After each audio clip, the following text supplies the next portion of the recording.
Facebook friends, Marianne here.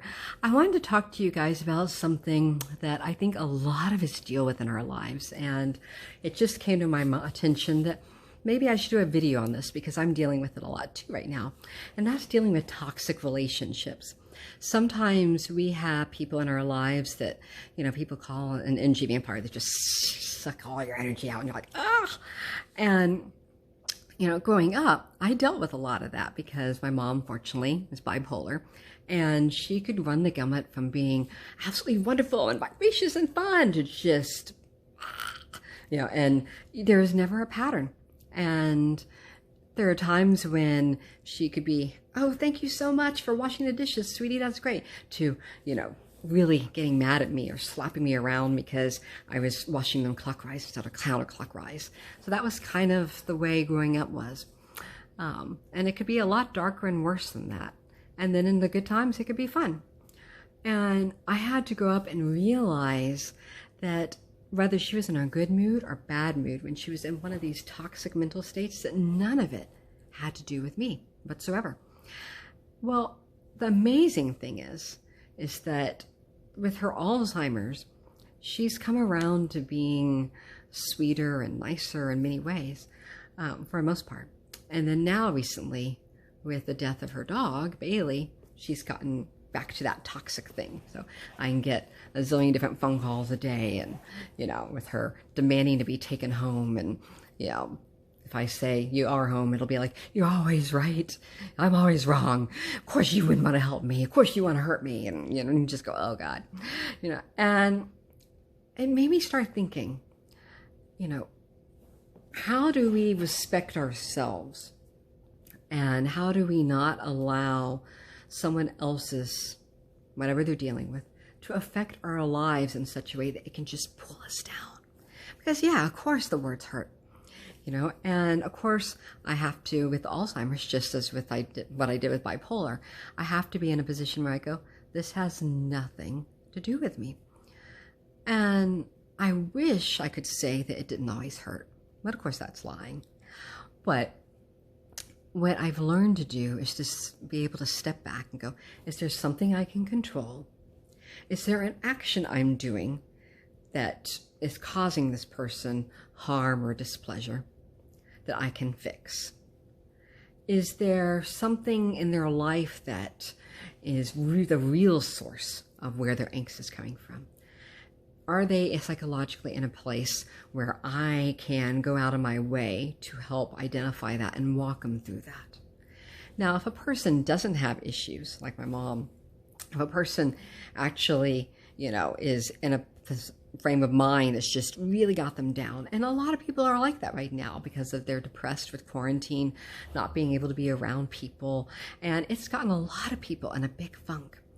And over the last number of months, as we've been dealing with this, I've made sure to try and talk to my friends, help keep people's spirits up. But every now and then you get that one person that's just down in the dumps, going to be Eeyore, regardless of what you can do or say.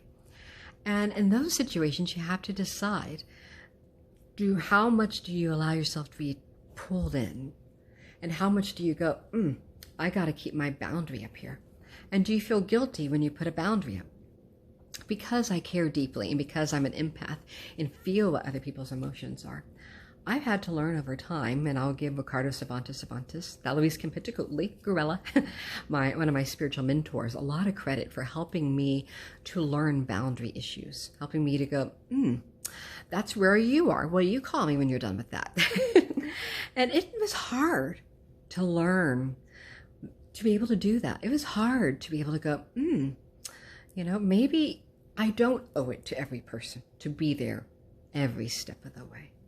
Maybe I don't owe it to someone else to be the punching bag emotionally. And then there are times where you take an analysis and you go, I'm feeling strong. I'm in a good place. Okay, I can be their punching bag for a little while. But even in that moment, to be able to put that boundary up and go, what you're dealing with is not anything I can control. It's not anything I contributed to. It's not anything that I can do about. So other than being here and receiving the vitriol, there's nothing I can actually do. And then the second thing is to analyze yourself and go, am I psychologically and energetically at a place where I can afford some of my energy to go toward and help this person? Can I allow it to be depleted and still be okay? And then you have to be honest with yourself. Sometimes you're in a real good position energetically and mood-wise. Okay, yeah, you can be depleted a bit. So you can sit there with somebody and try and use it to listen and create steps. Okay, you're here. You want to be there. What's the next best thing? What's the step now that you can take toward that next best thing? Well, you can take that step. Well, that empowers you a little bit. So when you're empowered, you lift yourself up a little bit. And if you can walk somebody like I just did through that, then good, you can do something. That's worth letting go of some of your energy with. But let go of it consciously. Give it consciously. Because when you give it consciously, there's no resentment. If you have resentment, that eats and festers at you. So I've learned to be able to do that. Now, if it gets to a point where I sort of, we're starting to talk in cycles, they're not getting anywhere. But as we go around in cycles in this conversation, I'm feeling depleted, then that's something I got to remove myself from. So as we all deal with these days, how are we there for each other? How can we be there for each other in ways that don't deplete ourselves and that respect our personal boundaries spiritually and psychologically? Those are things we got to think about. And right now, so many people are dealing with the depression of not being social around people because, believe it or not, they've actually proven that one of the things that helps the human mind, the human psyche, to not be depressed is social interaction.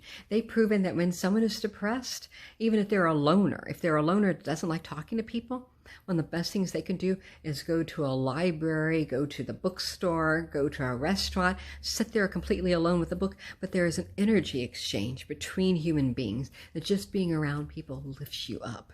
And that we're actually hardwired for that. Now, I'm not talking about any metaphysical thing. What I just shared with you is psychological. We are hardwired for that interaction. So how do we help ourselves in this time when we aren't getting that? Well, become very aware of your energy. Intentionally give it without resentment, knowing that if you resent it, then it's actually going to deplete you more. When you realize you can't give more, stop.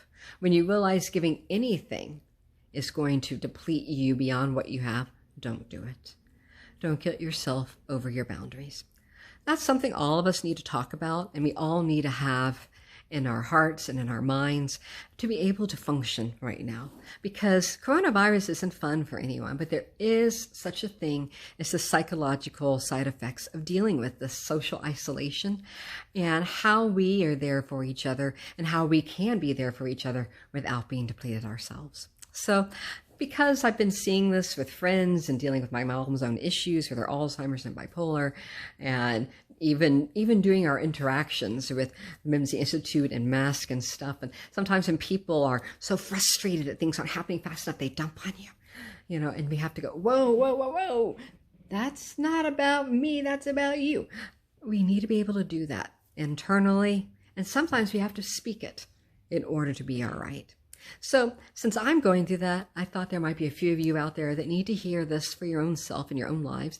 And I wanted to offer you guys a momentary prayer from my heart to you for all of us. So go ahead and close your eyes if you want, or you don't have to if you don't want to.